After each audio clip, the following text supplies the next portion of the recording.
Well, this week my visit takes me to Bampton. One of the things that Bampton's famous for is Morris dancing. And my first call takes me to the home of Arnold Woodley, who in fact trains one of the Morris dancing teams here in Bampton. Arnold, when did you first become involved in Morris dancing? 1938. I first danced with the team when I was 13 years old.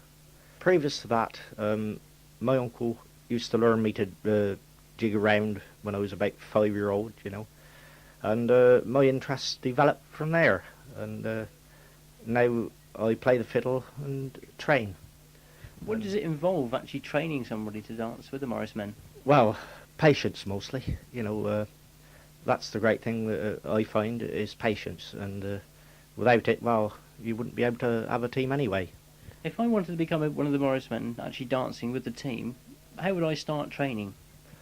Well, actually, I sort of teach them the basic footwork, just to step it out, you know, and, you know, the 1, 2, 3 system. And it seems to work very well. Is it very difficult? No, not really. It's the most difficult part is remembering the turnings, you know, when you change places, what they call A-sides, you know. And a lot of the lads, they seem to get, you know, stumped on this, you know. They don't know which way to turn sometimes, you know. Are there in fact many different dances? Yes, there are well over 20. You know, we're introducing 2 new ones this year. And one actually is a well-known tune. It's Country Garden. How do you come up with these dances? Who devises them? Well, actually, this particular dance is done in other parts of the country. And so a lot of our tunes are done elsewhere. So in fact, although you say they're new, they're only new to your own team? They're new to our to Bampton then, you know. Why do you think it's carried on here and it isn't in any of the other villages round about? I don't know. It's probably the interest, you know. You've got families here that's carried on the Morris dancing, like the Tanner family, which are, you know, a family that's carried on from the olden ages sort of thing. That's all I know about it, you know. And my people were involved, you know, my uncles and relations.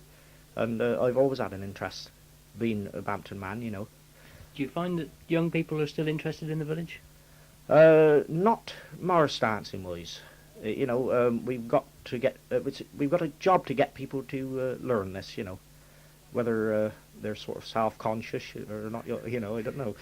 Can I move away now from the Morris dancing for a few moments, because I believe you're also secretary of something called the Pumpkin Club. Now, what do you do there? Well, I started this club, and it started as fun, really. And we decided we'd charge £0.50 a time to grow the heaviest pumpkin. Well, it's snowballed, and now we've got 135 members. And of course, we give all the money to the old people anyway, you know. And we've done really well with it. You grow pumpkins yourself? Yes, but I've never been successful. Now, another of your hobbies, in fact, is coin collecting. Coin collecting, yes. I believe there's a very active club here in the village. Yes, there is. Yes, I'm secretary of that. Why do you think it is that people here in Bampton take an interest in things like growing pumpkins or collecting coins? I don't know. You know, just the matter that somebody starts a club and people just get interested anyway, you know. You were showing me a photograph just a few moments ago of some flooding outside one of the public houses called the Elephant and Castle. Yes. Can you remember that? Yes, I can remember it, yes, because I remember my father carried me up the path. Actually, our house was flooded out, and he carried me up the path on his back, you know, because I used to love to see the Morris dance, and I followed them anywhere. And of course, they used to give me a drink. I was only a little lad, you know, and one time I got drunk and fell in the singing apples.